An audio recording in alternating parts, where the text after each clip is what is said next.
Hello students, कैसे हैं आप?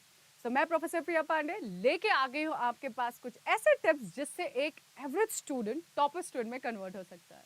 ये बिल्कुल झूठ नहीं बोल रही हूँ, बिल्कुल झूठ नहीं बोल रही हूँ। प्रूवन है। अगर आप ये कुछ ट्रिक्स फॉलो करते हैं तो ज़रूर आप बन सकते हैं एक टॉपर। बट क्या है वो ट्रिक्स? उन ट्रिक्स के लिए आपको जाना पड़ेगा मेरी स्लाइड में। तो क्या है, पहले तो स्लाइड देख लें, एवरेज टू टॉपर जर्नी। तो जैसे ही ये इस जर्नी पे जाते हैं मैं आपको कुछ चीज़ें बताती हूँ। जैसे ही आपको समझ में आता है कि यार टॉपर टॉपर मतलब 24 घंटे कोई पढ़ रहा है ना, ये स्टूडेंट्स बिलीव करते हैं स्मार्ट स्टडी में। स्मार्ट स्टडी क्या होती है? ऐसी स्टडी, चलिए कुछ लिख भी लेते हैं, नहीं तो आप बोलेंगे मैम कुछ बताती हैं तो लिखाती ही नहीं है। तो है आपके पास स्मार्ट स्टडी। स्मार्ट स्टडी, तो अब ये स्मार्ट स्टडी का रूल क्या है? स्मार्ट स्टडी का रूल ऐसा है कि आपके पास होती है एक बुक। तो ये जो बच्चे होते हैं सबसे पहले चैप्टर देखते हैं। चैप्टर क्या है इसके अंदर अभी नहीं जाएंगे, सबसे पहले ये लास्ट पेज में जाएंगे। जैसे ये लास्ट पेज में जाएंगे ये पहले सारे क्वेश्चंस देख लेते हैं। क्वेश्चंस में से भी जो अलर्ट पॉइंट होते हैं, सबसे डिफिकल्ट टॉपिक या वर्ड्स, तो देखेंगे कि ये क्वेश्चंस क्या है। सारे क्वेश्चंस रीड करेंगे। अब ये क्वेश्चंस रीड करने के बाद कुछ अलर्ट पॉइंट्स रखते हैं अपने दिमाग में कि ये पॉइंट आ जाएगा तो मैं अलर्ट हो जाऊंगा क्योंकि क्वेश्चन पूछा गया है। अब ये पेज में जाते हैं, चैप्टर के पहले पेज में जाएंगे, सारे सब टॉपिक्स देख लो आप। पहला आपने क्वेश्चन देखा सारे, फिर आप उस पेज के जो पहला पेज है इंट्रोडक्शन, वहां पे सब टॉपिक्स लिखा रहता है, राइट? एनसीईआरटी तो यही करती है, सब टॉपिक्स। अब देखते हैं ये सब टॉपिक, अब फिर ये सारे एक फ्लो में सारा चैप्टर पढ़ लेते हैं। अब जहां जहां पे वो क्वेश्चन से रिलेटेड टॉपिक आया था वहां पे ये अब अंडरलाइन करते हैं। अंडरलाइन करने के बाद दोबारा से पढ़ते हैं कि यार ये तो इंपॉर्टेंट था। अभी तो मैंने सिर्फ अपने आप को इंट्रोड्यूस कराया इस वर्ड से या इस कंटेक्स्ट से। अब क्या करते हैं हम लोग, वो ध्यान से पढ़ते हैं जिसमें क्वेश्चन पूछे गए थे। तो जब ये वाला पॉइंट आता है तो दिमाग ऑलरेडी अलर्ट हो जाता है, यार पहले हमने ये रेफरेंस देखा है। तो अब क्या करें कि इस टॉपिक को ध्यान से पढ़े, फिर ये दूसरी बात पढ़ते हैं। अब दूसरी बात पढ़ जाते हैं एमसीक्यूज पे। कहाँ गए? पढ़ाई भी किया, थ्योरी रट ली, अब क्या किया, ये एमसीक्यूज देखने गए। एमसीक्यूज जैसे ही देखा, अब इनके दिमाग में है कि यार ये वाली मिस्टेक तो कभी नहीं करूंगी क्योंकि मैंने एमसीक्यूज लगाए थे तो ये क्वेश्चन मैंने गलत किया था। तो अब क्या करना है कि एमसीक्यूज लगाने के बाद इनको समझ में आ जाता है कि ये क्वेश्चन का आंसर यही है। अब इनके परमानेंट मेमोरी में चला गया। तो सबसे पहले इनने चैप्टर देखा, लास्ट पेज में गए, सारे क्वेश्चन देखा। दूसरा, इनने सारे अच्छे से एक बार पूरा कंटेक्स्ट पढ़ लिया, पूरा एरिया देख लिया। अब इनके दिमाग में वही एरिया परमानेंट हो जाता है जो कि एग्जाम में पूछा गया, मतलब जो कि लास्ट पेज में क्वेश्चन पूछा गया। अब वो पढ़ने के बाद एमसीक्यूज लगाएंगे। एमसीक्यूज लगाने के बाद अब ये टेंशन फ्री हो जाएंगे। अब उस चैप्टर का ये खुद से नोट्स बनाएंगे, नोट्स मेकिंग। बेटा ये किसी पे डिपेंडेंट नहीं होते अपने नोट्स के लिए।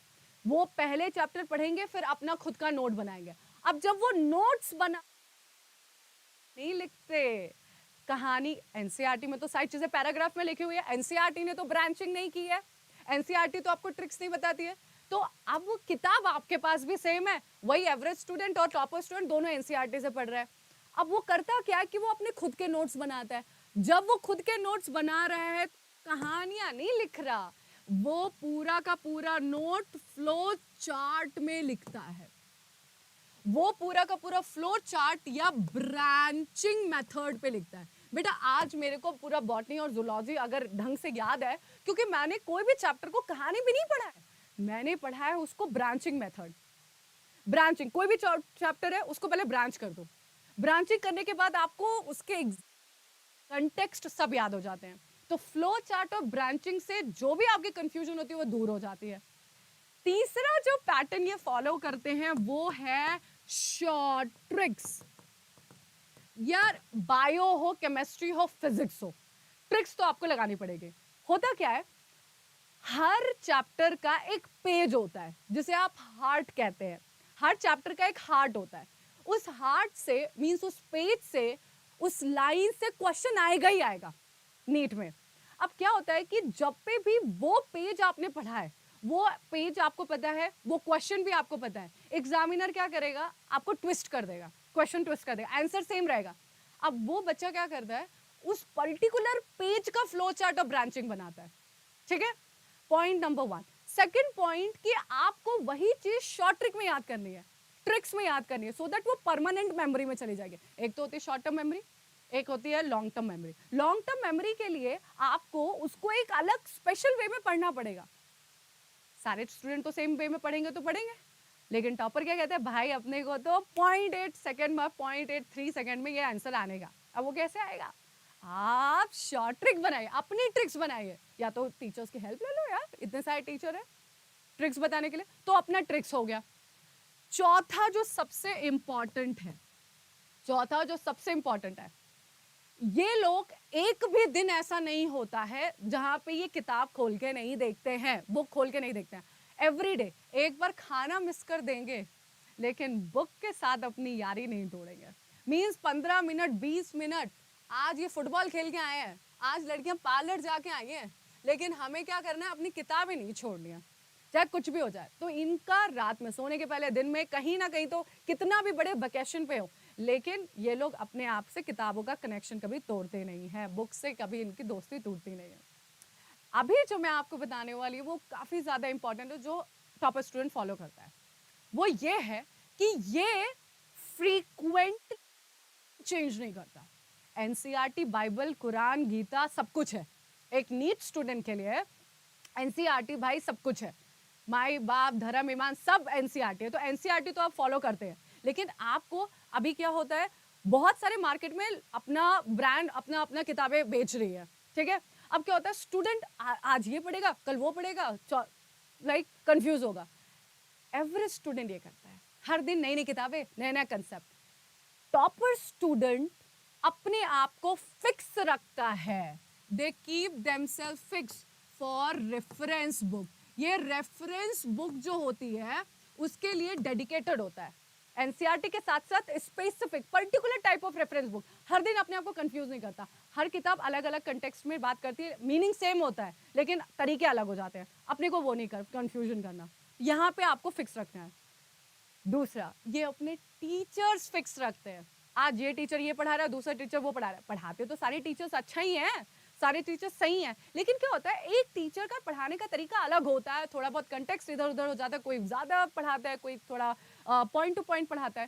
तो क्या होता है कि आप ना अपने आप को कनेक्शन बिल्डअप करने में टाइम देते हैं। टॉपर नहीं करता, टॉपर कहता है मैम सर आप ही हो मेरे माई बाप। तो आपको आपका एक एजुकेटर फिक्स करना पड़ेगा।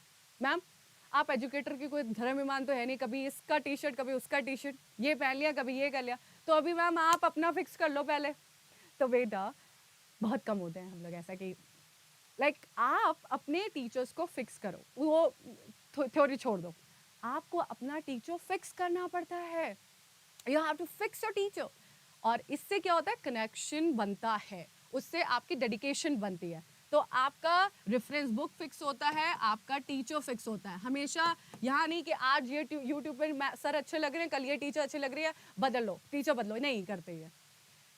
लास्ट जो सबसे इंपॉर्टेंट है, ये टाइम को बहुत वैल्यू देते हैं। तो आपने जो टाइम टेबल बना लिया है, मंडे को, ट्यूसडे, वेडनेसडे, ऐसा नहीं करते ये, दिन में, दोपहर में, रात में।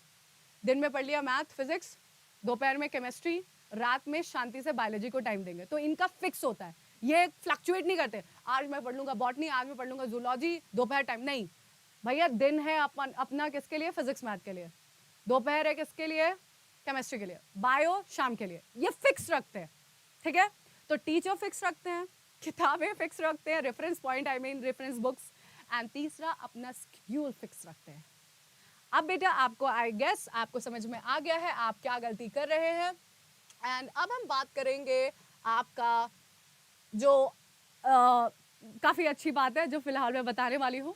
अब अनअकैडमी ऑफलाइन ही नहीं रह गया है, सॉरी ऑनलाइन ही नहीं रह गया है, अब अनअकैडमी आपके ऑफलाइन सेंटर्स में भी आ चुके हैं। तो मैं बात कर रही हूँ लखनऊ, मेरठ एंड पटना के। तो लखनऊ, मेरठ एंड पटना में हम आ चुके हैं ऑफलाइन, और आप हमें रीच कर सकते हैं, ऑफकोर्स आप मिल सकते हैं, लेकिन आपको उसके लिए फॉलो करना पड़ेगा जो डिस्क्रिप्शन बॉक्स में लिंक है। आप जाइए और देखिए क्या है फीस, कैसे है आपका इंफ्रास्ट्रक्चर्स, एंड कैसे आप हमसे कनेक्ट कर सकते हैं, right. So I hope you will love to meet us, especially me.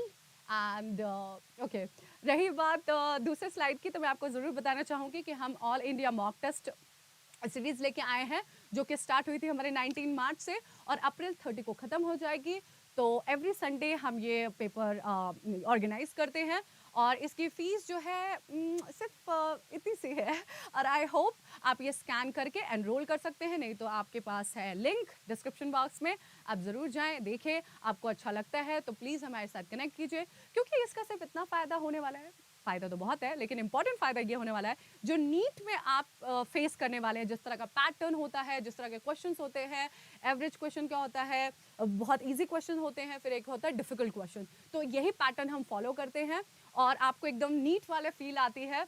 हालांकि मैं आपको बता दूं, अगर आपने ये फॉलो कर रखा है तो आपको समझ में आ रहा होगा, अगर जो नए स्टूडेंट्स हैं जो ज्वाइन कर रहे हैं मेरी तरफ से, तो आपको ज़रूर ये एक बार देखना ही चाहिए, सो दैट नीट में जाने के बाद सारी चीज़ें से फ्रेश नहीं होनी चाहिए, मीन्स बिहेवियर होना चाहिए कि यार हाँ अच्छी बात है, हमने एक बार ऐसा एग्ज़ाम दिया था, अब दोबारा दे रहे हैं तो इतना ज़्यादा डर एंड टेंशन नहीं है, क्योंकि जब आप कोई भी चीज़ पहली बार करते हैं तो आपको थोड़ी सी इनसिक्योरिटी होती है, टेंशन होता है, तो क्यों ना एक बार वो चीज़ें रिपीट कर लिया जाए ना, तो रिपीटेशन के बाद टेंशन खत्म हो जाता है। So that's all for today's. I hope you liked my lecture. Will share your friends how to become average to the topper. So I hope we will meet soon. Till now, thank you. Stay tuned for more. Bye.